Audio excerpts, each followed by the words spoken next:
ಎಲ್ಲರಿಗೂ ನಮಸ್ಕಾರ ಸ್ನೇಹಿತರೆ. ಇಂಗ್ಲೆಂಡ್ ಮಣ್ಣಿನಲ್ಲಿ ಭಾರತ ತಂಡಕ್ಕೆ ಮುಖಭಂಗ. ಕೊನೆಯ ಪಂದ್ಯದಲ್ಲೂ ಮಾನ ಮರ್ಯಾದೆ ಹರಾಜಾಕಿದ ಅಯ್ಯರ್ ಪಡೆ.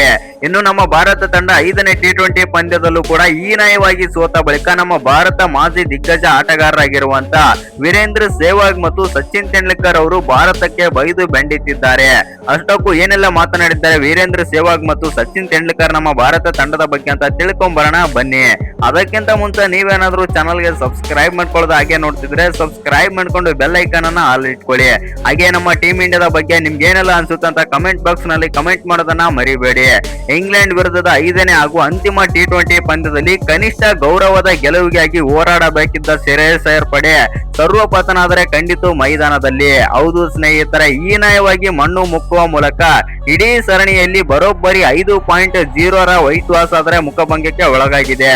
ಇಂಗ್ಲೆಂಡ್ ಎದುರು ಟೀಂ ಇಂಡಿಯಾ ಸಂಪೂರ್ಣ ಶರಣಾದರು. ಹೌದು ಸ್ನೇಹಿತರೆ, ವಿಶ್ವದ ನಂಬರ್ 1 T20 ರ್ಯಾಂಕಿಂಗ್ ಪಟ್ಟವನ್ನು ಉಳಿಸಿಕೊಳ್ಳುವ ಸುವರ್ಣ ಅವಕಾಶ ಕಣ್ಣೆದುರೇ ಇದ್ದರೂ ಭಾರತ ಸೋತು ಶರಣಾಗಿದೆ.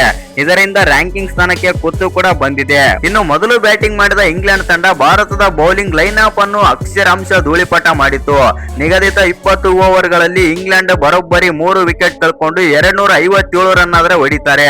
ದೈತ್ಯ ಮೊತ್ತ ಕೂಡ ಸೇರಿಸಿತು. ಹೌದು ಸ್ನೇಹಿತರೆ, ಇನ್ನು ಈ ಬೃಹತ್ ಗುರಿಯನ್ನು ನಮ್ಮ ಭಾರತ ತಂಡ 20 ಓವರ್ಗಳಲ್ಲಿ 8 ವಿಕೆಟ್ ನಷ್ಟಕ್ಕೆ ಕೇವಲ 201 ರನ್ ಆದ್ರೆ ಗಳಿಸಿತು. ಇನ್ನು ಘೋರ ಸೋಲನ್ನು ಕೂಡ ಒಪ್ಪಿಕೊಂಡಿತ್ತು. ಇನ್ನು ಇಂಗ್ಲೆಂಡ್ ನ ಆರಂಭಿಕ ಆಟಗಾರ ಆದಂತ ಫಿಲ್ ಸಾಲ್ಟ್ ಅವರ ವಿಕೆಟ್ ಅನ್ನು ಪ್ರಸಿದ್ಧ ಕೃಷ್ಣ ಬೇಗನೆ ಏನೋ ತೆಗೆದರು. ಆದರೆ ಆನಂತರ ಮೈದಾನಕ್ಕಿಳಿದಂತ ಜಾಸ್ ಬಟ್ಲರ್ ಮತ್ತು ಹ್ಯಾರಿ ಬ್ರೂಕ್ ಅಂತೂ ರಾಕ್ಷಸರಾಗಿ ನಿಲ್ತಾರೆ ನಮ್ಮ ಭಾರತದ ಎದುರು. ಹೌದು ವೀಕ್ಷಕರೇ, ಭಾರತದ ಬೌಲರ್ ಗಳಿಗೆ ನರಕ ದರ್ಶನ ಮಾಡಿದರು. ವಿಕೆಟ್ ಕೀಪರ್ ಜಾಸ್ ಬಟ್ಲರ್ ಕೇವಲ 64 ಬಾಲ್ಗಳಲ್ಲಿ 12 4 8 ಸಿಕ್ಸರ್ ಗಳ ನೆರವಿನಿಂದ ಬರೋಬ್ಬರಿ 131 ರನ್ ಆದರೆ ಚೆಚ್ಚಿ ಬಿಸಾಕಿದರು. ಇನ್ನು ಇವರ ಜೊತೆ ಸಾಥ್ ನೀಡಿದಂತ ನಾಯಕ ಹ್ಯಾರಿ ಬ್ರೂಕ್ ಕೂಡ ನಾನೇನು ಕಮ್ಮಿ ಇಲ್ಲ ಅಂತಂದು 45 ಬಾಲ್ಗಳಲ್ಲಿ 95 ರನ್ ಸಿಡಿಸಿ ನಮ್ಮ ಭಾರತದ ಬೌಲಿಂಗ್ ಅನ್ನು ಸಂಪೂರ್ಣವಾಗಿ ಆದರೆ ಧ್ವಂಸಗೊಳಿಸಿದರು. ಇವರಿಬ್ಬರ ನಡುವೆ 233 ರನ್ಗಳ ದೈತ್ಯ ಜೊತೆ ಆಟ ಮೂಡಿ ಬಂತು. ಓವರ್ಗೆ 15 ರನ್ ಕೊಟ್ಟ ಅಕ್ಷರ್ ಪಟೇಲ್ ಮತ್ತು ಪ್ರಿನ್ಸ್ ಯಾದವ್. ಹೌದು ವೀಕ್ಷಕರೇ, ಭಾರತದ ಬೌಲಿಂಗ್ ವಿಭಾಗವು ಎಷ್ಟು ಬೇಜವಾಬ್ದಾರಿಯಿಂದ ಕೂಡಿತ್ತೆಂದರೆ ಪ್ರತಿಯೊಬ್ಬ ಬೌಲರ್ ಕೂಡ ಇಂಗ್ಲೆಂಡ್ ಬ್ಯಾಟರ್ ಗಳಿಗೆ ರನ್ ಉಡುಗೊರೆಯಾಗಿ ನೀಡ್ತಾ ಇದ್ರು. ಪ್ರಿನ್ಸ್ ಯಾದವ್ 4 ಓವರ್ಗಳಲ್ಲಿ 60 ರನ್ ಬಿಟ್ಟು ಕೊಟ್ಟರೆ ಅವರ ಜೊತೆ ಸಾಥ್ ನೀಡಿದಂತ ನಮ್ಮ ಸ್ಪಿನ್ನರ್ ಅಕ್ಷರ್ ಪಟೇಲ್ ಅವರು 4 ಓವರ್ಗಳಲ್ಲಿ ಯಾವುದೇ ವಿಕೆಟ್ ತೆಗೆದುಕೊಳ್ಳದೆ ಬರೋಬ್ಬರಿ 63 ರನ್ ಆದರೆ ಹೆಚ್ಚಿಸಿಕೊಂಡರು.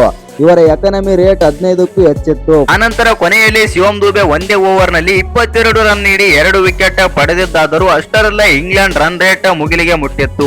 ಹೌದು ವೀಕ್ಷಕರೇ, 258 ರನ್ಗಳ ಹಿಮಾಲಯದಂತಹ ಗುರಿಯನ್ನು ಬೆನ್ನಟ್ಟಿದ ನಮ್ಮ ಭಾರತ ತಂಡಕ್ಕೆ ಆರಂಭದಲ್ಲೇ ಬಿಗ್ ಶಾಕ್ ಎದುರಾಯಿತು. ನಮ್ಮ ಓಪನರ್ ಎಡಗೈ ಬ್ಯಾಟ್ಸ್ಮನ್ ಅಭಿಷೇಕ್ ಶರ್ಮಾ ಕೇವಲ 3 ರನ್ಗೆ ಔಟ್ ಆದರೆ ಆನಂತರ ಸಂಜು ಸ್ಯಾಮ್ಸನ್ 27 ರನ್ ಗಳಿಸಿ ವಿಕೆಟ್ ಒಪ್ಪಿಸಿದರು. ಮಿಡಲ್ ಆರ್ಡರ್ ಕ್ರಮಾಂಕದಲ್ಲಿ ವಿಕೆಟ್ ಕೀಪರ್ ಇಶಾನ್ ಕಿಶನ್ 35 ಬಾಲ್ಗಳಲ್ಲಿ 56 ರನ್ ಹಾಗೂ ಯುವ ಆಟಗಾರ ಆದಂತಹ ತಿಲಕ್ ವರ್ಮಾ 25 ಬಾಲಲ್ಲಿ 3 ಸಿಕ್ಸ್ ಸಮೇತ 53 ರನ್ ಗಳಿಸಿ ಅರ್ಧ ಶತಕದ ಹೋರಾಟ ನಡೆಸಿದ್ದಾದರೂ ಅದು ಸೋಲಿನ ಅಂತರವನ್ನು ಕಡಿಮೆ ಮಾಡಲು ಮಾತ್ರ ಸಾಧ್ಯವಾಯಿತು. ತಂಡವನ್ನು ಮುನ್ನಡೆಸಬೇಕಾದ ನಾಯಕ ಶ್ರೇಯಸ್ ಅಯ್ಯರ್ ಅವರು ಮತ್ತೊಮ್ಮೆ ಜವಾಬ್ದಾರಿ ಇಲ್ಲದೆ ಬ್ಯಾಟ್ ಬೀಸಿದರು. ಅವರು ಕೇವಲ 16 ಬಾಲ್ಗಳಲ್ಲಿ 28 ರನ್ ಗಳಿಸಿ ಲಿಯಾಮ್ ಡಾಸನ್ ಎಸೆತದಲ್ಲಿ ಶ್ಯಾಮ್ ಕರಣ್ಗೆ ಕ್ಯಾಚ್ ನೀಡಿ ಪೆವಿಲಿಯನ್ಗೆ ಸೇರಿಕೊಂಡರು. ಇನ್ನು ತಂಡದ ಹಿರಿಯ ಆಟಗಾರರು ಸರಣಿಯುದ್ದಕ್ಕೂ ಜವಾಬ್ದಾರಿಯುತ ಆಟವನ್ನು ಪ್ರದರ್ಶಿಸಲು ಸಂಪೂರ್ಣವಾಗಿ ವಿಫಲರಾಗಿದ್ದು ಭಾರತೀಯ ಕ್ರಿಕೆಟ್ ಅಭಿಮಾನಿಗಳಲ್ಲಿ ತೀವ್ರ ಆಕ್ರೋಶಕ್ಕೆ ಕಾರಣವಾಗಿದೆ. ಇನ್ನು ಭಾರತದ ಬ್ಯಾಟರ್ ಗಳನ್ನು ಕಟ್ಟಿ ಹಾಕುವಲ್ಲಿ ಇಂಗ್ಲೆಂಡ್ ನ ಬೌಲಿಂಗ್ ವಿಭಾಗ ಯಶಸ್ವಿಯಾಯಿತು. ಹೌದು ವೀಕ್ಷಕರ, ಇಂಗ್ಲೆಂಡ್ ನ ಪರ ಶ್ಯಾಮ್ ಕರಣ್ 4 ಓವರ್ಗಳಲ್ಲಿ 36 ರನ್ ನೀಡಿ 3 ವಿಕೆಟ್ ಪ್ರಮುಖ ವಿಕೆಟ್ ಆದರೆ ತೆಗೆದರು. ಅನುಭವಿ ಸ್ಪಿನ್ನರ್ ಆದಂತೆ ಆದಿಲ್ ರಶೀದ್ ಕೂಡ 3 ಓವರ್ಗಳಲ್ಲಿ ಕೇವಲ 24 ರನ್ ಕೊಟ್ಟು 2 ವಿಕೆಟ್ ಕೂಡ ಪಡೆದರು. ಇನ್ನು ಭಾರತದ ರನ್ ವೇಗಕ್ಕೆ ಬ್ರೇಕ್ ಕೂಡ ಹಾಕಿದರು. ಇನ್ನು ಚೋಪ್ರಾ ಆರ್ಚರ್ ಮತ್ತು ಜಾಸ್ಟಾಂಗ್ ತಲಾ 1 ವಿಕೆಟ್ ಪಡೆದು ಭಾರತವನ್ನು 201 ರನ್ ಗಳಿಗೆ ಕಟ್ಟಿ ಹಾಕಿದ್ದಾರೆ ಅಂತಾನೆ ಹೇಳ್ಬಹುದು. ಒಟ್ನಲ್ಲಿ ನಮ್ಮ ಭಾರತ ತಂಡ ಸತತ ಇದು 4ನೇ ಸೋಲಾಗಿದೆ ಇಂಗ್ಲೆಂಡ್ ವಿರುದ್ಧ. ಇನ್ನು ಈ ಸೋಲಿನೊಂದಿಗೆ ನಮ್ಮ ಭಾರತ ತಂಡ ಕಳಪೆ ಇದೀಗ ಪಟ್ಟವನ್ನಾದರೆ ಕಟ್ಟಿಕೊಂಡಿದೆ. ಇನ್ನು ನಮ್ಮ ಭಾರತ ತಂಡ ಸೋತ ಬಳಿಕ ಮತ್ತು ನಮ್ಮ ಭಾರತ ತಂಡ ಇಂಗ್ಲೆಂಡ್ ವಿರುದ್ಧ 4 ಪಂದ್ಯಗಳನ್ನು ಸೋತ ಬಳಿಕ ಇದೀಗ ಸಚಿನ್ ತೆಂಡೂಲ್ಕರ್ ಮತ್ತು ವೀರೇಂದ್ರ ಸೆಹ್ವಾಗ್ ಅವರು ಒಂದು ಸ್ಟೇಟ್ಮೆಂಟ್ ಆದ್ರೆ ನೀಡಿದ್ದಾರೆ. ಸಚಿನ್ ತೆಂಡೂಲ್ಕರ್ ಅವರು ಏನೆಲ್ಲ ಮಾತನಾಡಿದ್ದಾರೆ ಅಂತಂದ್ರೆ ಈ ರೀತಿ ಆದ್ರೆ ಹೇಳಿದ್ದಾರೆ.